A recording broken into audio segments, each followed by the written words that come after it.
Mangal Math students, today we are discussing about cause of communication barrier. वो सारे कारण जिनकी वजह से हमारे कम्युनिकेशंस में कहीं ना कहीं कोई कमी रह जाती है. पहला है कॉम्प्लिकेटेड जार्गन. जब हम कम्युनिकेशंस में कुछ टिपिकल वर्ड्स को इस्तेमाल करते हैं, टेक्निकल वर्ड रिगार्डिंग जो उस फील्ड का कैंडिडेट्स होगा उसको वो इजीली समझ में आएगी, लेकिन जो उस टेक्निकल फील्ड से नहीं जुड़ा हुआ होगा उसको वो समझ में नहीं आएगी. इसीलिए समटाइम्स क्या होता है कि जो कॉम्प्लिकेटेड जार्गन टिपिकल वर्ड्स होते हैं, टेक्निकल वर्ड्स होते हैं, वो समझने में लोगों को प्रॉब्लम आती है और वो कहीं ना कहीं कम्युनिकेशंस में बैरियर प्रोवाइड होता है. Lack of trust. जब हमें बोलने वाले के प्रति क्या होता है, ट्रस्ट नहीं होता, हमें खुद कॉन्फिडेंस नहीं होता कि हम कम्युनिकेशन कर पाएंगे या नहीं कर पाएंगे, तो वहां पे लैक ऑफ ट्रस्ट क्या होता है, बैरियर ऑफ कम्युनिकेशंस का एक माध्यम है. Emotional barrier. जब हम इमोशनली किसी कैंडिडेट्स के साथ कम्युनिकेशन नहीं कर पाते हैं, इमोशंस कम्युनिकेशंस का सबसे इंपॉर्टेंट पार्ट है. आप किस कैंडिडेट के साथ कितने इमोशनली जुड़े हुए हैं वो इंपॉर्टेंट है. परसेप्शंस, जैसे हिंदी में जो मतलब बोले थे अवधारणाएं, पहले से प्री डिसाइड होता है. हमने अपनी सोच बना रखी है कि इनके साथ हमने कम्युनिकेशन हमारा अच्छा हो ही नहीं सकता है, तो उस परसेप्शंस को हमें दूर करना होगा अगर अपना को इंप्रूव करना है. तो फिजिकल डिसेबिलिटी. कई बार हम क्या होता है, मेंटली जो चैलेंज होते हैं या फिजिकली चैलेंज होते हैं, दो कैटेगरी होती है. मेंटली चैलेंज का मतलब उनके जो सोचने की बोलने की कैपेसिटी खत्म हो जाती है, तो उसमें आप कुछ नहीं कर सकते. लेकिन जो फिजिकल डिसेबिलिटी है, हो सकता है किसी को बोलने में हकलाने की प्रॉब्लम हो, किसी को चलने की प्रॉब्लम हो, किसी को कोई और इश्यूज हैं, तो हमें सबसे पहले क्या काम करना पड़ेगा, अपने आप को कॉन्फिडेंस करना पड़ेगा. अपने आप को कई बार फिजिकल डिसेबिलिटी, मैं ये चीजें नहीं कर पाऊंगा, तो उस कारण की वजह से हम बेस्ट कम्युनिकेशन नहीं कर पाते. Physical barrier. फिजिकल का मतलब होता है गेट टुगेदर, आमने सामने.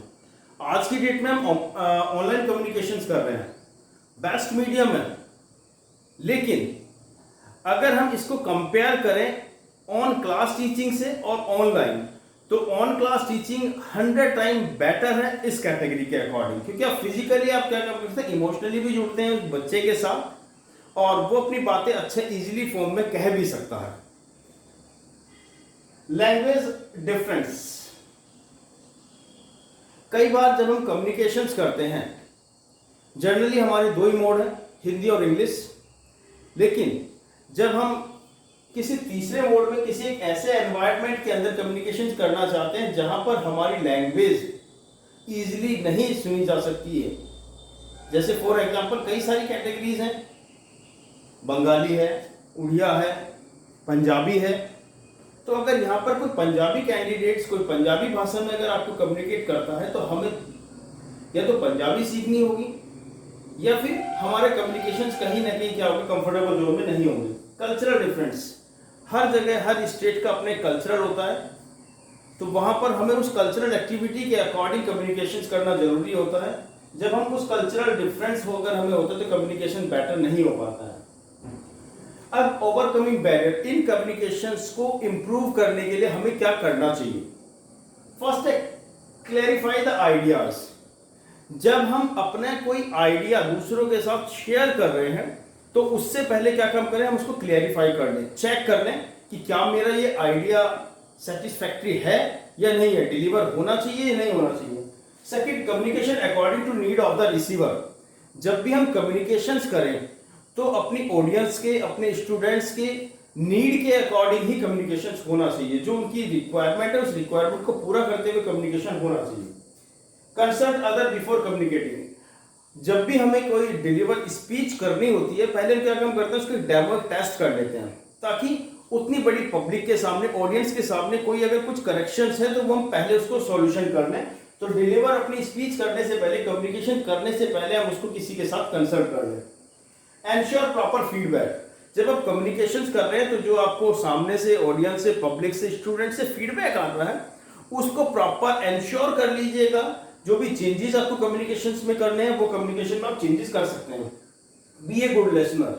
आपको अगर कम्युनिकेशंस करना है तो एक बहुत अच्छा लिसनर आपको बनना पड़ेगा, गुड लिसनर, ताकि आप फीडबैक भी रेस्पॉन्ड अच्छे से ले सकें। और कम्युनिकेशंस आपको पता है टू वे प्रोसेस है, रिसीवर और सेंडर। जब सेंडर और डिलीवर तब ज़्यादा अच्छा कर पाएंगे जब आपको फीडबैक मिलेगा, और कोई भी फीडबैक आपका तब बेटर होगा जब आप उसको अच्छे तरीके से सुनेंगे। Now we are discussing second topic, stress, tension जिसे हम कहते हैं। फिजिकल यानी कि चोट लगना जो सबको दिखाई देती है, लेकिन स्ट्रेस का जिसको हम हिंदी में मतलब यानी टेंशन जिसको हम बोलते हैं, जो दिखाई नहीं देती लेकिन काफी डेंजरस होती है। कोई भी स्ट्रेस हमारे चार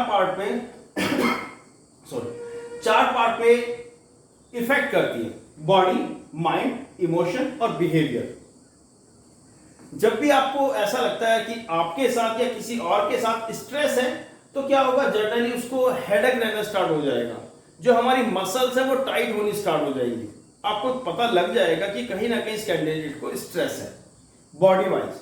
सेकंड, माइंड, नेगेटिविटी माइंड में आती है, हमारी थिंकिंग पावर कम हो जाती है जो हमारे माइंड पे इफेक्ट डालती है। इमोशंस, लॉस ऑफ कॉन्फिडेंस, जब हमें स्ट्रेस होता है हम किसी भी काम को प्रॉपर सही तरीके से नहीं कर पाते हैं, डिप्रेशन हो जाता है, इरिटेशन होता है, बोलने में चिड़चिड़ाहट होती है, दूसरों के साथ बात करने का मन नहीं करता है, change in attitude, attitude change हो जाता है, वॉइस पिच हाई हो जाती है, वॉइस पिच लो हो जाती है, वो इरिटेशन का एक reason. Behaviour, change in attitude हो गया। Now how we can manage the stress, हम इस स्ट्रेस को मैनेज कैसे कर सकते हैं? स्ट्रेस को मैनेज कर सकते हैं योगा के साथ, मेडिटेशन के साथ, फिजिकल एक्सरसाइज के साथ। ये तीनों ही मैनेजमेंट हम तब कर पाएंगे, सबसे पहले हमें पता होना चाहिए कि उस स्ट्रेस का रीजन क्या है। तो हमें उस रीजन को फाइंड आउट करना चाहिए जिस कारण से हमें स्ट्रेस हो रहा है। तो आज आपने दो टॉपिक पढ़े, कॉज ऑफ कम्युनिकेशन बैरियर, उनको solution, overcoming barrier and the stress. Hope today you learn very well, and you will prepare the notes and send the notes to me in my personal WhatsApp number. Thank you. Have a nice day.